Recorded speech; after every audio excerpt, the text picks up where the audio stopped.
Come on, class, settle down now. I said settle down. Hey, DTL. I bet your dad's fat. Alrighty. No, he's dead. Oh.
Hello again, Internet. So I had an interesting week.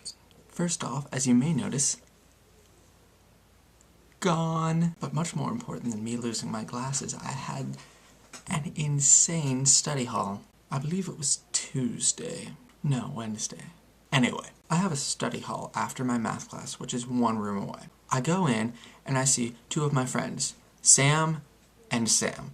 There was Sam male and Sam female. They were both working on a painting of the male Sam because the study hall is also in our room. I went over to talk to the male Sam because I had to talk to him about something I was talking about earlier.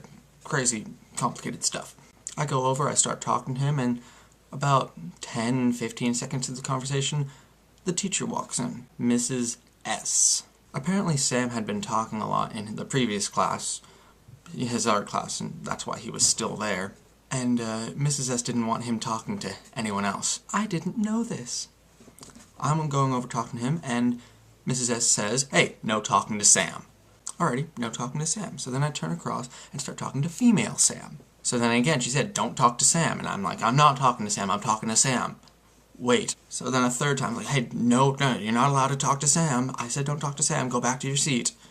I'm like, "Oh, okay, alrighty, going back to my seat, not going to talk to Sam. Sorry, Sam. Can't talk to you or Sam." And at that point I had apparently talked to Sam, both of them, too much, and she kicked me out of the class. This isn't the crazy part. I go outside, I sit down outside of her class. The rest of the kids are all filing in. "What did you do? Class hasn't even started yet." Yeah, I know. So then the bell rings for the start of class and I'm still sitting out there. I don't want to walk in because I know she'd go crazy. She comes outside of the door, gives me this look, and then says, "Get inside, don't talk, and don't get out of your seat." I walk to my seat, sit down, plop my butt on my chair, and start to work on some Kakuro. It just so happened that the one pencil I had that day was very low on ink. No. It just so happens that the one pencil I had during that period had a broken tip. Seeing as I couldn't exactly ask anyone else for a pencil because then she'd yell at me because I wasn't allowed to talk, I did the only thing that I thought I could do. I stood up, walked to her desk, and asked her, "Where can I sharpen my pencil?" She looked at me quite calmly and said, "I told you not to talk, and I told you not to get out of your seat." Whoa, this is the only pencil I have.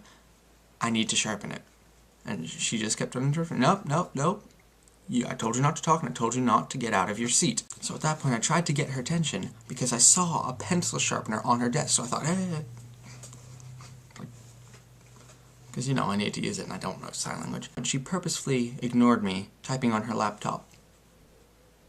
So I just thought, she's being stupid. So I picked up the sharpener, started sharpening my pencil, and in the middle of doing that, she said, still on her laptop, "I told you not to get out of your seat." Like, she was like getting legitimately angry just because I had to sharpen my pencil. So I stopped sharpening my pencil. I wasn't even done sharpening.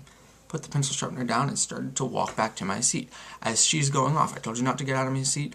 You've you know, broken the rules. That I could write you up for insubordination." What the hell? I just had to sharpen my pencil. Another one of my friends in that class, Jess, not a Sam, decided at that point to stick up for me. "Hey, let off. You just have to sharpen his pencil." At that point, stuff started to get crazy, and this is the conversation that took place. "Listen, I told him not to get out of my seat, and he deliberately disobeyed me." "What the heck? He just had to sharpen his pencil. You're being a bully." "Excuse me, I'm not being a bully." "Yes, you are. You're bullying him." And that's when she exploded. I'm talking about a legitimate explosion. Okay, not really. What happened is that she yelled as loud as she possibly could, saying things along the lines of, "This is my room, they're my rules." And a few times, "I am pissed off." At least like 2 or 3. So then by that point, I'm so in shock that she's going batshit crazy because of a pencil sharpening that I'm just kind of sitting there silently laughing. Just, she goes to sit down while still yelling at Jess, notices me and my shocking laughter, thinks that I'm laughing at her because of this whole situation, and says, "Go to the office." So what do? I look at her. In my head, I gave the largest smile and I said, "Okay, should I take my stuff?" She said yes. I went down to the office and I conveyed the entire story to the vice principal. Some other stuff happened after that, but that's boring. But anyway, that was my week. That's all I really have to say. I hope you enjoyed the little thing in the beginning. Thanks to my mom for being the teacher. Hopefully I'll be able to put in a few more of the real-life stories of Duct Tape Lad episodes. Just, you know, giving little funny things that happened to me during the week. I have no idea when the next video will be out because I'm just going on a random schedule at this point, so if you're subscribed, just keep checking your inbox. You never know when something will turn up. Thanks again for tuning in. I have 10 subscribers-ish. Yeah. That's meaningless. Bye. You're such an adorable little Tommy. Tommy. Oh, you like that, don't you? You like that? No, 9.